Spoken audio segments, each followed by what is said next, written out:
भैया तो 2 करोड़ पढ़ल लिखल नौजवान के हर साल हम नौकरी देते, तो बतिया साधा है जाना ताकि रोजगार मिल जाए भैया, तो बेरोजगारी खत्म हो जाए। अब केहू ने जोड़ा कि 2014 से 2024 10 वर्ष में 100 करोड़ नौकरी देना, जो नौकरियां रहे वो खत्म। नौकरी के लिए सरकारी जो रिजर्वेशन है, कुल दुनिया भर का आंदोलन, मंडल कमीशन लागू करो तो फलान करो। हमारे उमा शंकर भैया बता कर कि बाबा साहब भीमराव अम्बेडकर ने जब साइमन कमीशन आया था तो दलित भाइयों ने तो बाबा साहब के उस फार्मूले के अनुसार कहा कि ये साइमन साहब हमनी का अछूत मानल जाएगा, तो उनको तो लिख दिया कि ये अछूत है और गरीब हैं और दरिद्र हैं और इनको उत्थान में करने के लिए रिजर्वेशन चाहिए। लेकिन जब दूसरा का बैकवर्ड समाज को ओबीसी कहा जाता है, वो जब कहना ये भैया तू के हुआ चाक चलावत हुआ, हिलावत हुआ, अपना मन का हुआ गढ़त हुआ, तोहार जात कहा, तोहार इतिहास कहा, तो कमर हमनी प्रजापति है, हमन का प्रजा का पालन करे वाला प्रजापति है। तो अद्भुत हो ही नहीं सकता जब ही सब प्रजा के पाले वाला प्रजापति है। वो राजभक्तों का बस्ती में गई ना, तो वो कहना लोग हमन का राजा का बंश है, राजा सुहेल देव हमन का भर नहीं जा, राज भर है जा। वो साइमन कमीशन हो से पढ़ल की तो राजा का संतान पढ़त हो, यह अद्भुत कहाँ से हो, पिछड़ कहाँ से। तो इस तरह से मोस्ट बैकवर्ड और बैकवर्ड क्लास के लोगों के पास चौहान लोगों के यहाँ के लोग को ये दुनिया भाई लोग चौहान लोगों का खैरियत का बात, पृथ्वीराज चौहान उनका पूर्वज मैं राणा प्रताप के घोड़े से पड़ गया हुआ। तो जितने लोग थे वीर रस में अपन इतिहास बतावत रह ना, ये केहू ना बतैलक कि ये भारत की धरती पे हम लोगों को समाज में बराबरी का दर्जा नहीं है। हमन का हालत खराब बा, बाल बच्चा के जिए खातिर समाज में खटिया कुर्सी पे बैठे खातिर अधिकार नहीं के। नतीजा ये हुआ कि जिन जातियों ने कह दिया कि हमन का तो भाई बहुत हालत खराब बा, उसका तो ब्रिटिश शासन रहते हुए ही हमारे अम्बेडकर साहब ने दबाव बना करके और उसी समय कानून में प्राविधान कर दिया कि इनको रिजर्वेशन दे दिया। वो अनुसूचित जाति के जनजाति के लिए तो व्यवस्था हो गई, लेकिन पिछड़ी जाति के लिए तो इधर खुदे प्रजा का मालिक हुआ, प्रजापति हुआ। लोग आके घरे देखबा तो क्या कहा जाए, हालत खराब, लेकिन हम प्रजापति हैं।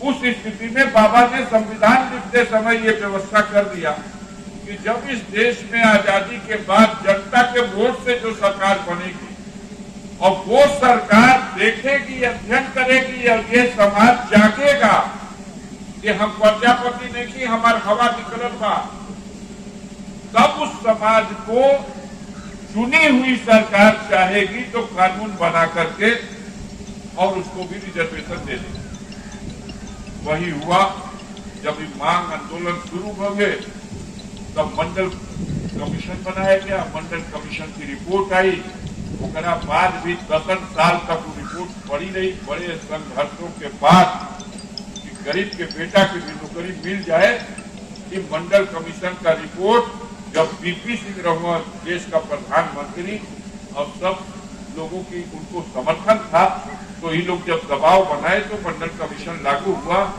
27% का रिजर्वेशन बैकवर्ड को भी मिला।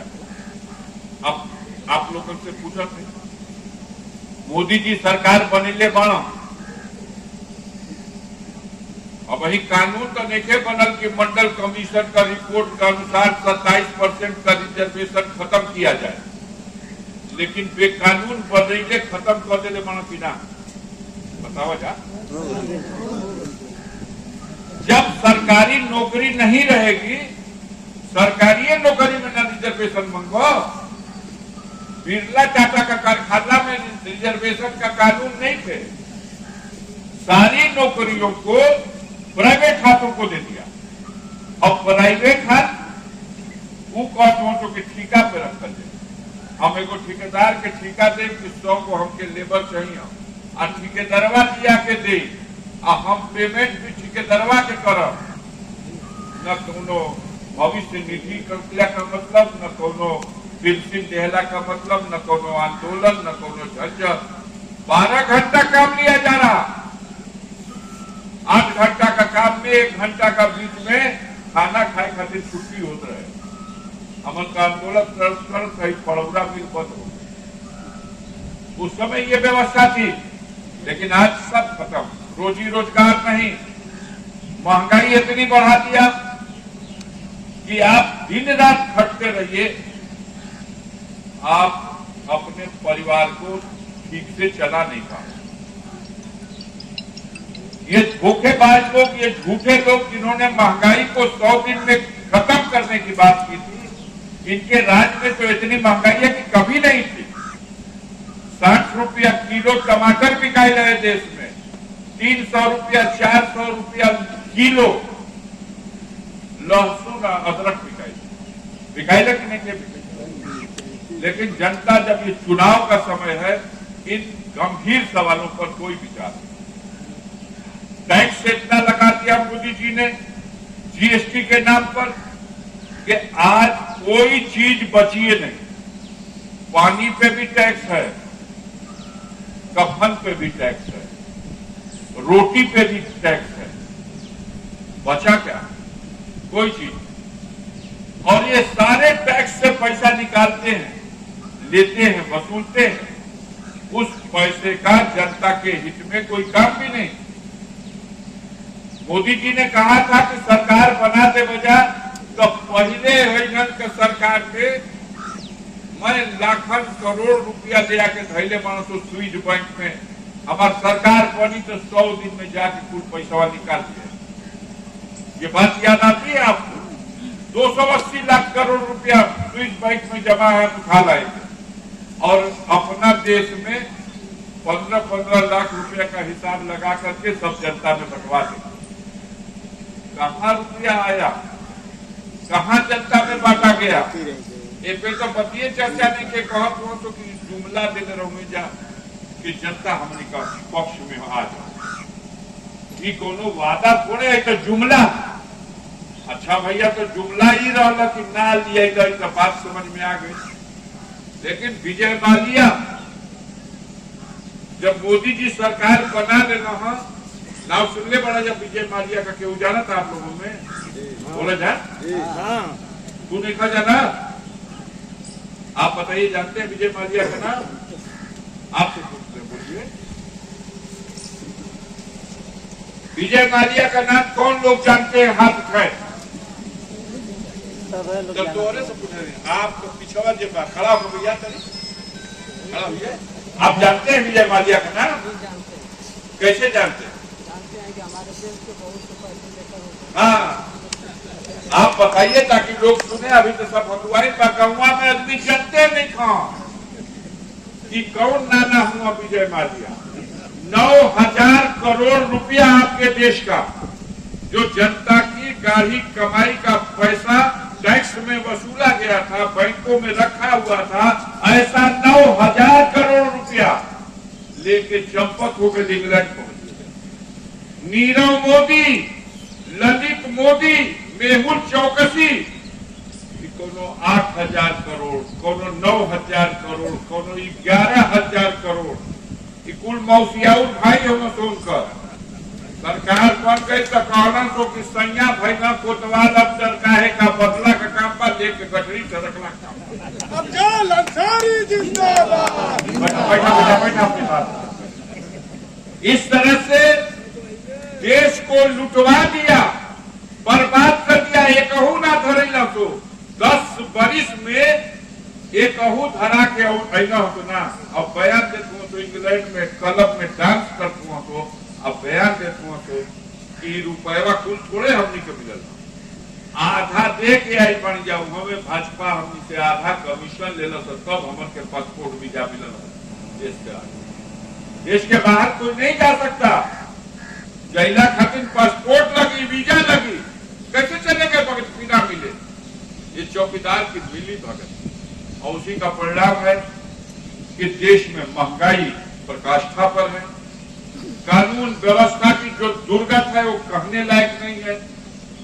इन्होंने कहा था कि अगर सरकार बना दे बहुत ये देश में बड़ी घुसखोरी बा, मोदी का सरकार बन जाई तो न खइह न खाए। अब ईमान होके तो बतावा जा, घुसखोरी खत्म हो गई, बहा गई बराबर थाना तहसील ब्लॉक में पैसा नहीं खेला चरगुना पचगुना वसूली होता। पहले लुकवा के लो तो अब तो सीना जोड़ी से मांगत हो तो ना देव तो भागो, किसी की कदर नहीं है। प्रधान होके केहू जनप्रतिनिधि होके एगो मोटरसाइकिल धरा दे या चौको छोड़वा दे कि काल कागज दिखा दे तो केहू का औकात बा। आप अपने को प्रतिष्ठित समझते रहिए, आपकी प्रतिष्ठा उसको मोदी राज है, हमनी का राज है। जितने अधिकारी कर्मचारी हैं सब लूट रहे हैं। विजय माल्या लूट के तो देश के बाहर गए, तो थाना में बैठ के, बलकवा में बैठ के, तहसीलिया में बैठ के दिन रात लूटत हुआ, कोई सुनने वाला। बिजली विभाग का छापा पे छापा, आज फलाना गांव में छापा पड़ल बा, आज फलाना गांव में ललका नोटिस ले लो, इतना बिल आ गई, होता कि नहीं क्या हो, डरा दिया पूरी जनता को। अब तार लटका बस सट गई, जड़ गई, आदमी मर गई ना।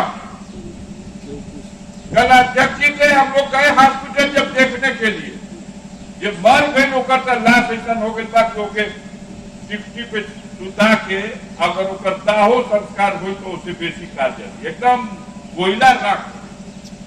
जो बचे हैं अस्पताल में हम लोग गए थे उनको देखने। अब यहाँ जांच हो कि केहू कुछ बोले ना। हमने मांग रखी कि मुआवजा दीजिए इन गरीबों के पीड़ित परिवार को, जो मर गए उनके परिवार को कम से कम 20-20 लाख दो। योगी मोदी की सरकार, ये गरीब है, जात पहचान के मुआवजा मत दो। ये बड़की जात का कोई होता तो मिल गया होता 50 लाख का मुआवजा, लेकिन गरीब के बच्चे मरे हैं तो उन्होंने 5 लाख का ऐलान है। नहीं, गलत है, 20 लाख रुपया दो। जो जल गए हैं 25%, 30%, 40%, 50%, इनको उसका आधा 10-10 लाख रुपया मुआवजा दो। और ये जो बिजली विभाग का जेई था, एसडीओ है और एक्सीएन है, इसको निलंबित करो, इसके ऊपर मुकदमा कायम करो कि जेल भेजो कि इसकी लापरवाही से ये हुआ है। रोड है और रोड पे तार लटकल बा, इधर के होते गांव में यहाँ तो कितनों कहबा कि हम बोलवा गिरे भइल बा। ये सरकारी बस पे ना, पहले तू है लड़का नोटिस लो, नहीं तो FIR करा दे, जेल चल जा। हो रहा कि नहीं आता है? जनता को तुम सुविधा देते हो, पैसा लेते हो, छापा मारते हो, मुकदमा काम कराते हो, इतनी बड़ी बड़ी दुर्घटनाएं तुम्हारी लापरवाही के कारण। ये सरकार और इस सरकार में सारे अधिकारी ये निकम्मे लोग खाली लूटो, घसोटो, खाओ और मस्ती लो। अब चुनाव आई का हिसाब कहिया हुई, यही समय न होते तो 5 साल हिसाब ना करे देना हम तो वो तक कहीं धरना प्रदर्शन बतावा जा। एक बयान दे दो तो दूसरा दिन मुसुक चढ़ा दे तो का तो CBI आ गई, गलत सवाल करे जा। पूरा देश में अंधेर मचा दिया, डरा दिया नेताओं को। बड़े से बड़े मंत्री जेल गए, भाई झारखंड में मुख्यमंत्री को ले जाके जेल में डाल दिया। शिबू सोरेन का बेटा वो आज जेल में। दिल्ली में केजरीवाल साहब का deputy CM Manish Sisodia jail में है। महाराष्ट्र में कैबिनेट मंत्री मलिक साहब जेल में। केजरीवाल के नोटिस दे छोड़ दो। नोटिस तो आपकी पार्टी के भी मुखिया को धमकाने और डराने के लिए माननीय अखिलेश यादव को भी CBI ने नोटिस भेजा, अब दिल्ली पूछताछ। हम धन्यवाद देना चाहते हैं अपने नेता के उस साहस को जो उन्होंने नोटिस को ठुकराया, ये कहकर के जिसको पूछताछ करना है वो लखनऊ आके पूछताछ कर ले, मैं दिल्ली नहीं आऊं। किसी को नहीं बख्शा। हमरो खैरियत का मालूम है होत रहा लोग 3-4 वर्ष में मैं बना के झपिला दे रहा हूँ सो दादा दूसर रहित तो जाके ट्रेन से कटा दे। लेकिन हमारे पूर्वजों का एक इतिहास है जिन्होंने देश की आजादी की लड़ाई लड़ी, देश की सीमाओं की रक्षा में बलिदान दिया। उन पूर्वजों का खून मेरे भी शरीर में है और इन जालिमों के सामने किसी कीमत पर मैं झुका नहीं और मैं झुकने को तैयार हूं।